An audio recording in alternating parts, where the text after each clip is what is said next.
केंद्रीय मंत्री पीयूष गोयल ने कहा कि उनकी सरकार के पास कांग्रेस नेता नाना पटोले जैसे बयानों पर ध्यान देने का समय नहीं है, क्योंकि वो जनता की सेवा में जुटे हैं। उन्होंने स्पष्ट किया कि प्रधानमंत्री नरेंद्र मोदी के नेतृत्व में और महाराष्ट्र में देवेंद्र फडणवीस के नेतृत्व में राम राज्य स्थापित करने का प्रयास जारी है और विपक्ष की मौजूदा स्थिति विधानसभा व नगर निगम चुनाव में कांग्रेस और शिवसेना के प्रदर्शन से दिखती है। गोयल ने कहा कि उनका लक्ष्य ट्रिपल इंजन सरकार बनाकर काम करना है और वो विवादों से दूर रहते हुए देश को पहले, पार्टी को बाद में और स्वयं को सबसे आखिर में रखने की नीति पर चलते हैं। पर चल रहे हैं तभी कुछ लोग की आवाज उठा रहे हैं, इसलिए उन्हें जाकर फोटो सेशन कराने की जरूरत नहीं है। क्या कहेंगे सर? ऐसा है, इस प्रकार के बयानों पे हमारे पास फुर्सत नहीं है कुछ सोचने की, कुछ टिप्पणी देने की।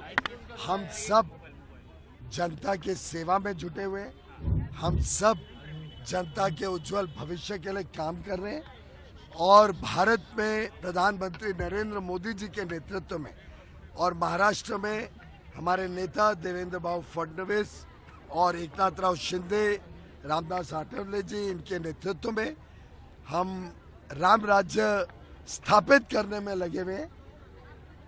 विपक्षी नेता मुझे लगता है बड़ा दुर्भाग्य की स्थिति में रह गए।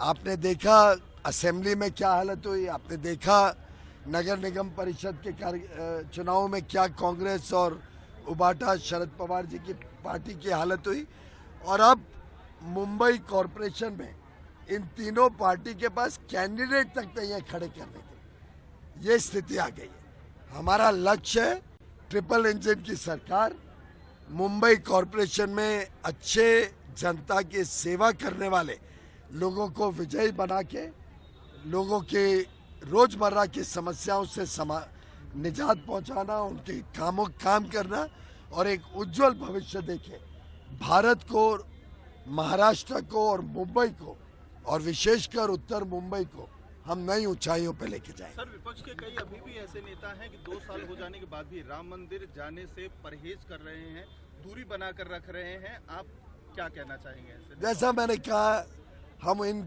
चीजों के विवाद में पड़ते नहीं है। प्रधानमंत्री नरेंद्र मोदी जी ने हम सबको जनता की सेवा करने के लिए प्रोत्साहित किए।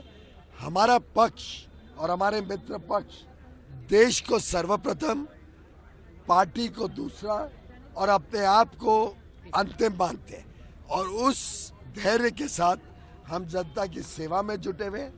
मैं समझता हूँ विपक्ष के नेता जिस प्रकार की राजनीति, जिस प्रकार की तुष्टीकरण की राजनीति करते हैं, वो आज की जनता को, आज के युवा युवतियों को स्वीकृत नहीं है, और उसी के परिणाम स्वरूप वो एक के बाद एक जनता का विश्वास खो रहे हैं।